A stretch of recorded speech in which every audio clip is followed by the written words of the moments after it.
Welcome to The Last Breakfast. Please enjoy the video. In this video, I will explain how to use data version control.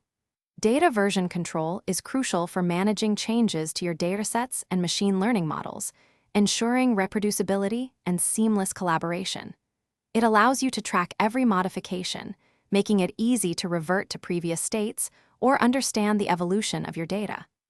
This system is vital for maintaining data integrity across complex projects.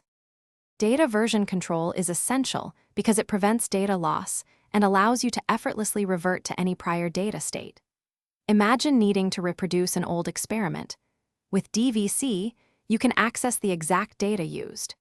It also maintains a clear, auditable history of all data transformations and model iterations, which is invaluable for debugging and team collaboration, ensuring everyone works with the correct versions. To get started, you'll initialize DVC within your project, much like Git. Then, you add your data files and directories to DVC tracking. When you commit changes to Git, DVC references the track data, storing metadata in Git while the actual large files are managed separately. For large datasets, you'll configure DVC remote storage, often cloud-based, to efficiently store and retrieve your version data. For best practices, always version control both your data and code together to achieve complete reproducibility. Thoroughly document your data sources and all preprocessing steps.